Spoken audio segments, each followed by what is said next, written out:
Welcome to the Global Future Forum, Dr. Gargash. I want to start with your president's visit.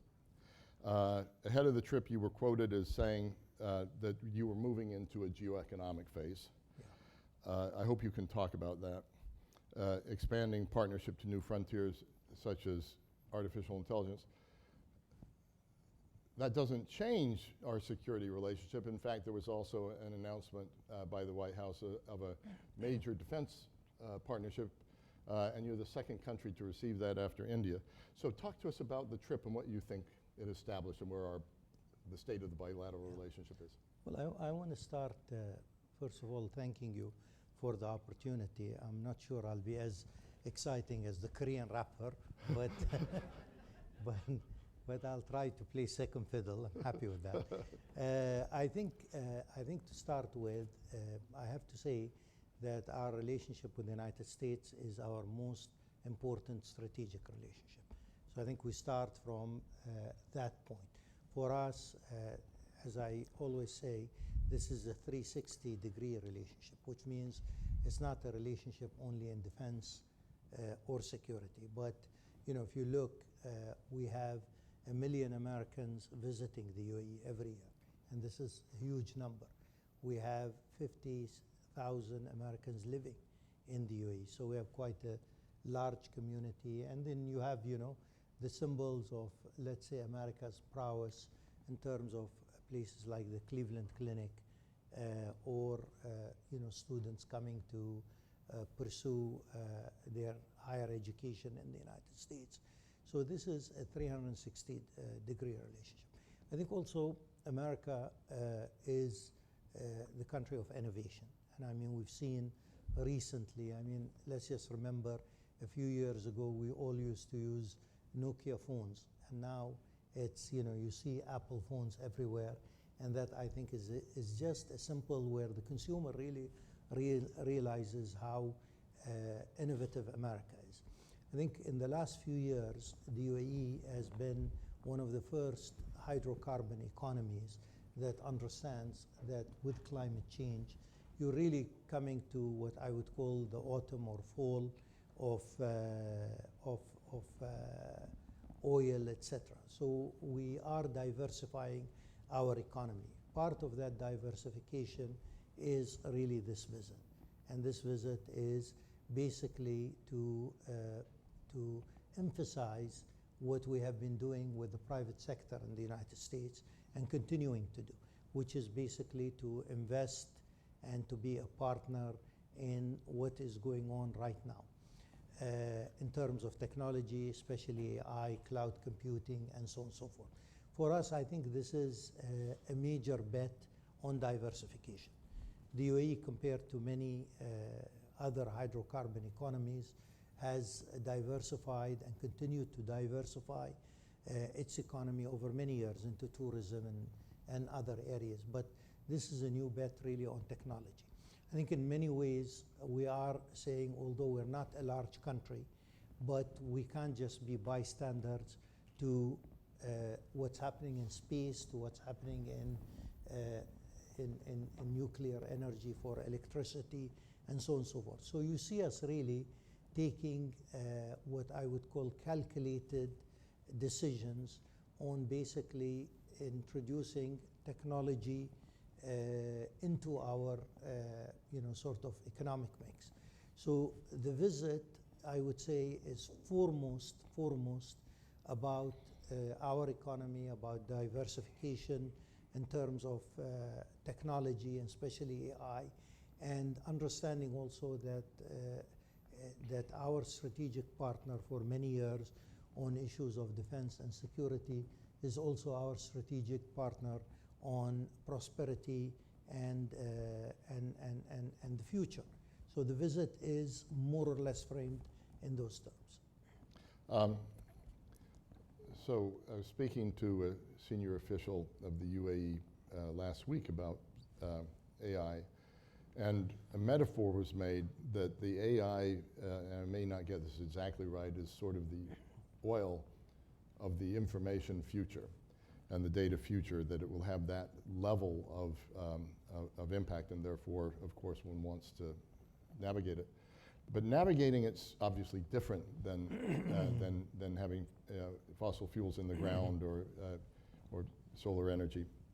Sam Altman, was part of a $1.5 billion Microsoft investment in G42 in the UAE. And he called the UAE the world's regulatory sandbox for AI. Can you talk about what is the strategic reckoning of the UAE behind being such a leader in artificial intelligence, including having the world's first minister for artificial intelligence? Well, again, I think, let me try and put it in simple terms that I can understand. Okay. So I think if you look today, the UAE has a population of around 10 million people. It has a GDP of $500 billion, which is exceptional for a country of that size. Our understanding is this has been achieved because the UAE historically has believed in what I would call open markets and competitive economies. I mean, this is a historical thing with us. We've never really gone through what you would call, a socialist phase or state-centered phase. I believe that cardinal belief in open markets, competitive economy is a main driver for us.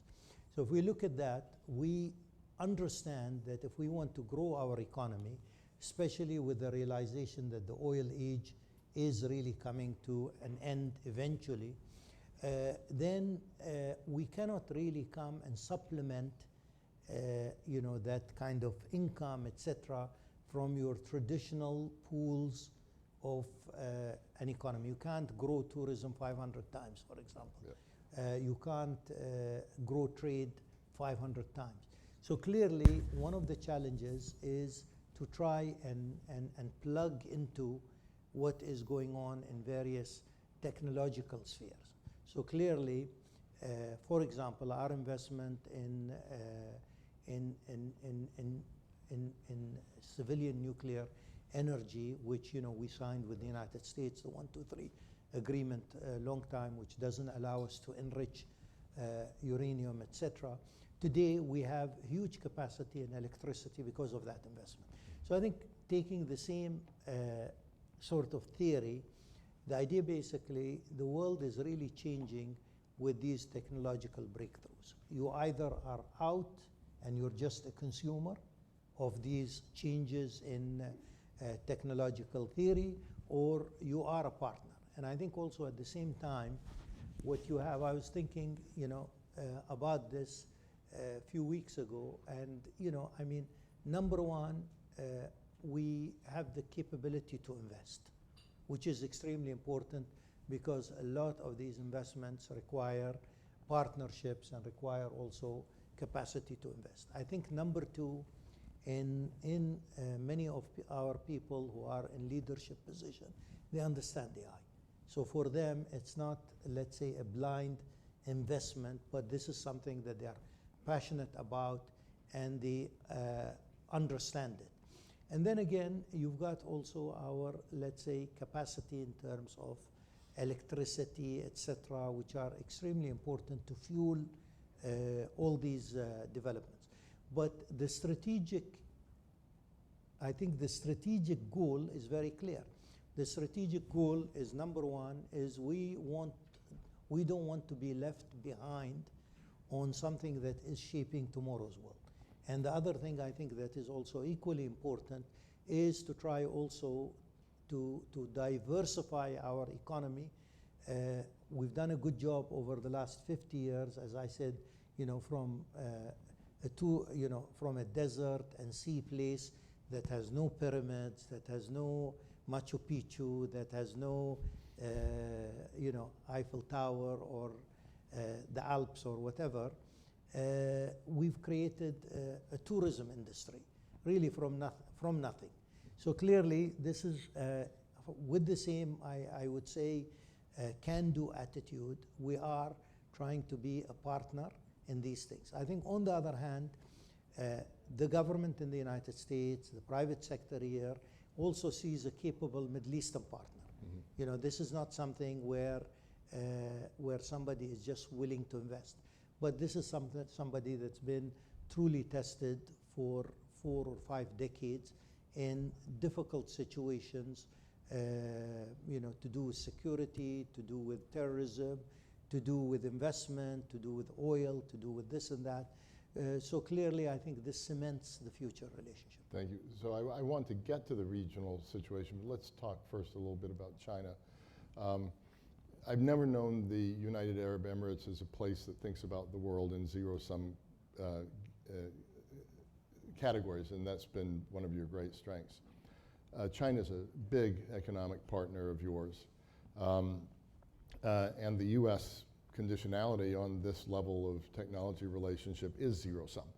If you're going to do these things with us, you're not going to do these things with China. How do you navigate that? Well, again, China is a big also economic partner of the United States. Yeah. So, just to say that this is not just with the UAE, but I think, as you said, I mean, you have to navigate. You have to understand that international relations today are multi-layered, and you have to understand that if you are really driving a certain strategic area, there are some things you can do and you can't do in certain areas. It's not across the board. So I think the UAE understands that. We understand that China is one of our largest 2 trading partners any year in the last decade or so. It's either China or India that are our largest trading partner. But at the same time, we have a policy in this sort of diversified, multi-layered international system to have various relationships, to try and use these relationships. But I think we understand that in something strategic, as we spoke about technology and AI, there are what I would say bounds of what can be done and what can't be done. And I think this is something that we understand very well. So let's talk about the region. Terrible reports out of the region, not just yesterday, but almost every day. On the other hand, the Abraham Accords and the normalization process seems to be holding up. I want to salute Will Wexler, who is Senior Director of our Middle East programs in the Hariri Center. The work we've been doing to support this, we are very proud of that work. We call it N7, which is Abraham Accords, and also Egypt and Jordan. Maybe you can take a look at the region. There's a great deal of fear that this could go to wider war, and disappointment that we haven't been able to build toward normalization with Saudi Arabia. Look at both of these things. What are the dangers of wider war? What are the opportunities that we can still get back on track, or could the Abraham Accords themselves be threatened by this? Well, again, I'll start with Charles Dickens and say these are the best of times and these are the worst of times. And to be honest, the last 12 months have been has really been a bumper year for the UAE in terms of our position in the world, for what we have done, and for our economy, etc. But at the same time, it's been an awful year for the region. It's been a really terrible year for the region. And I think it's navigating this. How can you actually navigate a positive agenda in a very, very negative environment? I think you have to do both things.